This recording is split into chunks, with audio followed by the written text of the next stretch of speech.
সকালবেলা ঘুম থেকে উঠেই ঘরটাকে কোনো রকম ঝাড় দিয়েই চলে এসেছি রান্নাঘরে। রান্নাঘরেই তো থাকে আমাদের মেন কাজ। তো রান্নাঘরে এসে এই ঠোকাটাগুলো এখন নিয়ে যাব আমি, যেখানে থালা বাসন ধুই ওখানে রেখে দেবো। তারপর এই টেবিলটা ভালো করে পরিষ্কার করে নেব। আজকে দেখছি যে আমার রান্নাঘরে যে প্লান্টটা থাকে সেই প্লান্টটা, তারপর হচ্ছে ছোটো র্যাকটা একটু নোংরা হয়ে গিয়েছে। যেহেতু গ্যাসের পাশে থাকে তো নোংরা হওয়াটাই স্বাভাবিক।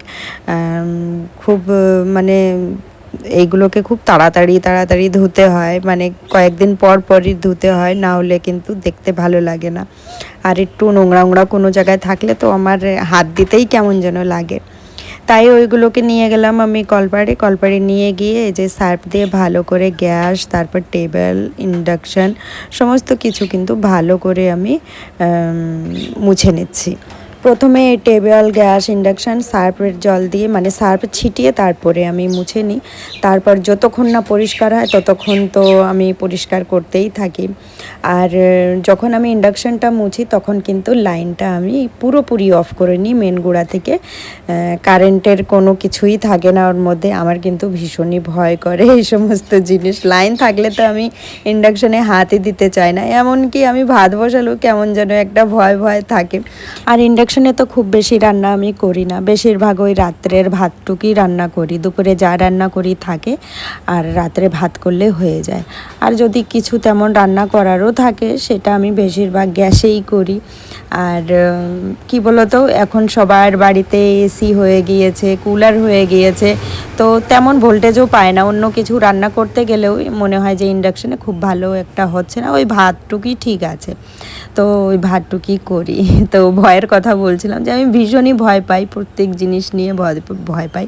আগে তো খুব বেশি ভূতেরও ভয় পেতাম, যেটা এখন কেটে গিয়েছে। এখন আমি একদমই ভয় পাই না। যাই হোক, রান্নাঘরটাকে পরিষ্কার করে তারপর চলে এসেছি এই যে উঠানটাকে ঝাড় দিতে। প্রথমে আমি এটাই করি, ঘরটা কোনো রকম ঝাড় দিই, তারপর রান্নাঘরটাকে ক্লিন করে রান্নাঘরের নোংরাগুলো যখন বাইরে আসে তারপরে গিয়ে আমি উঠানটা ঝাড় দিই। আর বৃষ্টির কারণে ডোয়া ডালি ঘর দুয়ারের অবস্থা খুবই খারাপ হয়ে রয়েছে। আমি খালি অপেক্ষা করছি যে কড়া রোদ বেরোলে তারপর আমি ঘরের ডোয়া ডালি ঘর সমস্ত কিছু লেপবো। হয়তো এখন দেখছো এই যে রোদ্দুর ভাব, কিন্তু এই রোদ্দুর ভাব বেশিক্ষণ থাকে না। কোনো রকম জামা কাপড় শুকালেই এখন মনে হয় যে যাই হোক অনেক রোদ বেরিয়েছে, না শুকাতে পারলে মনটা ভীষণই খারাপ হয়ে যায়, কারণ ঘরটা আর সুন্দর থেকে যায় না, এখানে ওখানে জামা কাপড় ঝুলানো থাকে। উঠানটা ঝাড় দিচ্ছিলাম, তার মধ্যেই পূজা এসে গিয়েছে একটা ডাল নিয়ে ফেলতে, তো ভাবলাম এই ডালটা আমি কাজে লাগাই। নীলকণ্ঠ ফুল গাছ হয়েছে, তো ভাবলাম ওখানেই আমি এই ডালটা পুঁতে দেব। তো গাছগুলো বেয়ে বেয়ে উঠবে, ওর উপরে ফুল ফুটবে, ভালো লাগবে।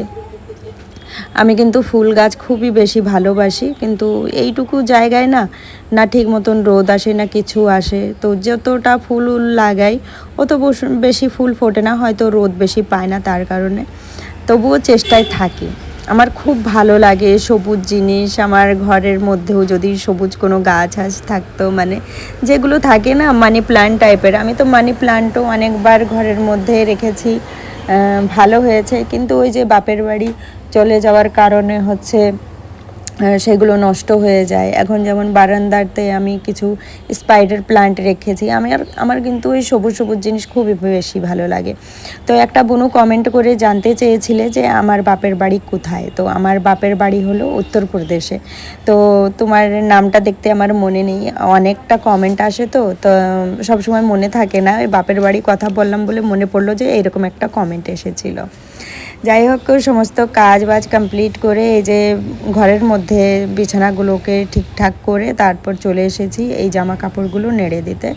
আদ্রিজার স্কুল ড্রেস এগুলো পুরো ভেজা ছিল, মোটা মোটা যেহেতু কাপড়গুলো, তো ফ্যানে শুকায় না। বেশিরভাগ জামা কাপড় কিন্তু রাত্রে নেড়ে দিলে ফ্যানের হাওয়ায় শুকিয়ে যায়, কিন্তু কিছু কিছু জামা কাপড় থাকে যেগুলো খুবই বেশি মোটা থাকে, তো সেগুলো আর শুকাতে চায় না। আমি প্রত্যেক দিনই সকালবেলার কাজগুলো কমপ্লিট করে স্নান করে ফেলি। এটাই আমার মাথার মধ্যে চলে যে কাজগুলো কখন কমপ্লিট করব আর স্নানটা আমি করে ফেলবো। তো স্নান করার আগে ভাবলাম যে এই যে রান্নাঘরের যে এটা ছিল, প্লান্টটা ছিল, আর যে র্যাকটা ছিল ওটা তো সরিয়ে রেখেছি, তো ওটা একটু ধুয়ে পরিষ্কার করে ফেলি। না হলে স্নান করার পর না এই ধোয়াধুয়ি জিনিসটা একদম ভালো লাগে না। আর ঘরের মধ্যে যে আলনা, তারপর শোকেস এইগুলো ছিল, এইগুলো একটু মুছে নিয়েছি, যেটা কি প্রত্যেক দিনেরই কাজ। আর যেহেতু স্নান করব তো ঝটপট করে এই প্লান্টটা পরিষ্কার করে নিচ্ছি, আর ওই র্যাকটাও আমি পরিষ্কার করে নেব। যে কোনো জায়গায়, ঘর হোক বা রান্নাঘর, সমস্ত কিছু যদি পরিষ্কার পরিচ্ছন্ন থাকে মনটাও ফ্রেশ থাকে, দেখতে ভালো লাগে। এই ভিডিওটা বেশ কয়েকদিন আগে শ্যুট করা, কিন্তু এডিটিং না হওয়ার কারণে তোমাদের সাথে আর শেয়ার করতে পারছিলাম না। আসলে মন মেজাজ একদমই খারাপ হয়েছিল, কিন্তু মন মেজাজ খারাপ হওয়ার কারণটা হয়তো এখন তোমাদের সাথে আমি শেয়ার করতে পারবো না। যদি কোনো দিন শেয়ার করতে পারি অবশ্যই করব, কিন্তু এই মুহূর্তে আর করতে পারছি না। বাস এইটুকুই বললাম যে মন মেজাজ ভালো ছিল না বলে ভিডিওটা দিতে আমার দেরি হচ্ছে।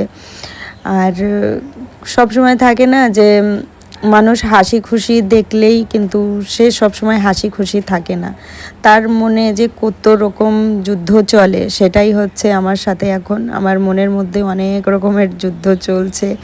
যাই হোক, তবুও আমি হাসি খুশি থাকতে ভীষণই ভালোবাসি। আমি ওই মুখ কালো করে থাকতে একদম পছন্দ করি না। জীবনে যাই ঘটে যাক না কেন, আমি সব সময় খুশি থাকতে ভালোবাসি। আর এজন্য মানুষ হয়তো আমাকে দেখে বুঝতে পারে না যে আমি কতটা কষ্টের মধ্যে আছি। সবথেকে বড় কষ্ট হচ্ছে মানসিক কষ্ট। সেই মানসিক কষ্টটাই হয়তো আমি দূর করতে পারছি না, হয়তো কোনো দিন পারবও না।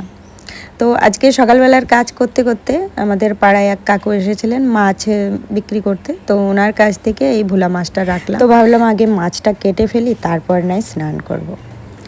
তো তুঞ্জেরা খাতুন বুনু কমেন্ট করেছো, দিদি তুমি খুব লাকি, কেন জানো?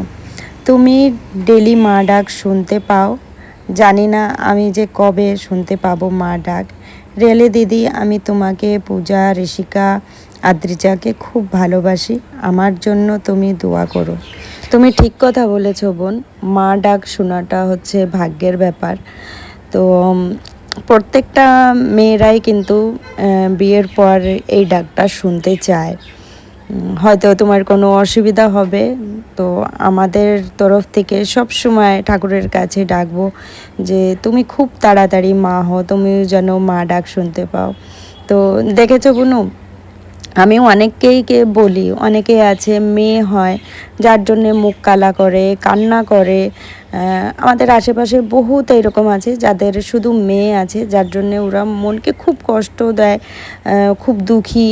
ওরা হয়তো বোঝাতে চায় যে আমরা খুবই মানে খারাপ মানুষ, তাই ভগবান আমাকে মেয়ে দিয়েছে, এরকম এরকম বলে। আমি ছোটোবেলা থেকেই দেখেছি মেয়েদের প্রতি সবার একটা ঘেন্না টাইপের আছে, মেয়ে হলে কিন্তু কেউ খুশি হতে চায় না।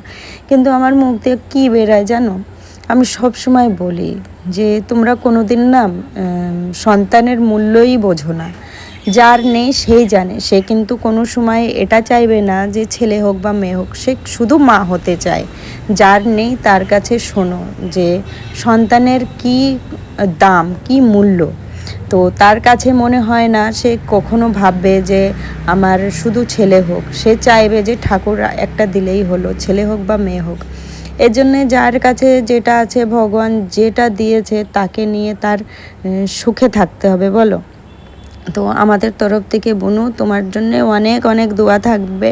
ঠাকুরকে ডাকবো যে তুমি যেন খুব তাড়াতাড়ি মা হও, তোমার একটা সুস্থ সন্তান হোক, যে ছেলে হোক বা মেয়ে হোক, যাই হোক হোক, ভগবান যেন তোমার মনের ইচ্ছাটা পূর্ণ করে। এটাই আমাদের পুরো ফ্যামিলির তরফ থেকে তোমার জন্যে একটা আশীর্বাদ বলতে পারো, বা ঠাকুরের কাছে আমরা ডাকবো, তোমার জন্যে অবশ্যই প্রে করব। তুমি এত ভালোবাসো, যখন আমার কোনো ভিউজ ছিল না, তোমরা কিছু কিছু বুনুরা আছো যারা আমার পাশে সব সময় ছিলে। আমি কোনো দিন কিন্তু তোমাদেরকে ভুলবো না। হয়তো কোনো দিন দেখিনি তোমাদেরকে, কিন্তু তোমরা যখন কমেন্ট করো আমার খুব মনে হয় যে হ্যাঁ, তোমরা খুব আমার পাশের মানুষ, একটা আমার কাছের মানুষ। তো তোমার জন্যই অবশ্যই আমি ঠাকুরের কাছে প্রে করব যে তুমি খুব তাড়াতাড়ি যেন মা হও। তারপর কমেন্ট করেছে মৌসুমি, লাইক বুনু, খুব সুন্দর তোমার ঘর, থ্যাংক ইউ বুনু। তারপর বিথি মণ্ডল কমেন্ট করে বলেছো তুমি খুব ভালো। না বুনু, আমার থেকে তুমি খুব ভালো, আর আমার তরফ থেকে তোমাকে অনেক অনেক ভালোবাসা। তারপর হচ্ছে সালমা জাহান কমেন্ট করেছো, খুব ভালো ভিডিও, বন্ধু বন্ধু হতে চাই আপু। তো যাই হোক, বন্ধুই হলাম। আর দেখো, তোমাদের সাথে কথা বলতে বলতে আমি চা করে নিয়েছি। আজকে চাটা একটু কম কম ছিল, ভাগে আবার আদ্রিজাকেও দিতে হয়েছে।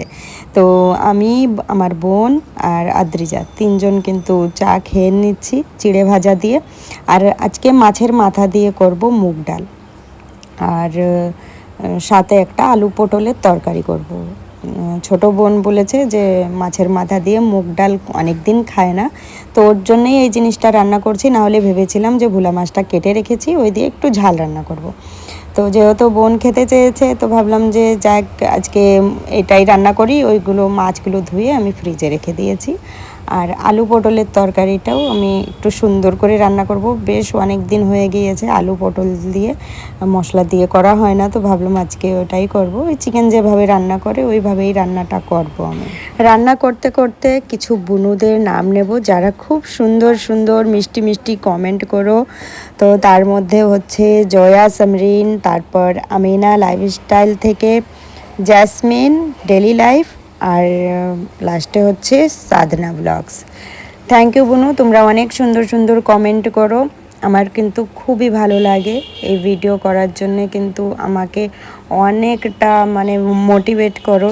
এত সুন্দর সুন্দর কমেন্ট না ফেলে কিন্তু আমি ভিডিও বানানোর যে একটা আমার উদ্দেশ্যটা ছিল সেটাই আমি হারিয়ে ফেলেছিলাম। শুধু তোমাদের কমেন্টের কারণেই আমি অনেকটা সাহস পাই। এই সাহস নিয়েই কিন্তু আমি ভিডিওটা ফিরে থেকে শুরু করেছি। যাই হোক, ডাল তো রান্না হয়ে গিয়েছে, এবার আলু পটল রান্না করছি আমি। আর আলু পটলের তরকারিটা সব দিনই আমি খুব বেশি ভালো খাই। তো ওইদিকে আলু আর পটল ভাজছি, আর এইদিকে আমি মশলাগুলো বেটে নিচ্ছি। তো একটু লাল লাল করে তরকারি রান্না করার ইচ্ছা আছে, একটু ঝাল ঝাল করে। আমি ঝাল খেতে কিন্তু ভীষণই পছন্দ করি। তো আলু পটল ভেজে তুলে নিয়েছি, ফোড়ঙে দিয়েছি জিরে, তারপর পেঁয়াজ, এগুলোকে লাল লাল করে ভেজে নেব। ভেজে নেওয়ার পর মশলা এর মধ্যে দিয়ে দেবো যখন পেঁয়াজটা ভাজা হয়ে যাবে। তো মশলার মধ্যে আমি দিয়েছি জিরে, আদা, রসুন, শুকনো লঙ্কা, আর কয়েকটা টমেটো দিয়ে দিয়েছি। এগুলো দিয়ে ভালো করে কষিয়ে নিচ্ছি। হলুদ দিয়ে দিয়েছিলাম, স্বাদ মতন লবণ তো দেবই। আর পটলটা আজকে একটু কম ভেজেছিলাম। আমি বেশিরভাগ আলু পটলের রান্না করার সময় পটলটাকে একটু বেশি বেশি করে ভেজে নিই। বেশি ভাজলে কিন্তু পটলটা খুবই বেশি ভালো লাগে। তো আজকে মন চাইলো যে একটু হালকা ভাজি। তো আজকেও তরকারিটা মন্দ হয়েছিল না, বেশ ভালোই হয়েছিল। ওইদিকে তরকারিতে ঝোল বসিয়ে দিয়েছি। এখন যত থালা বাসন রান্নাঘরে বেরিয়েছে নোংরা, সেইগুলো এখন আমি মেজে নেব।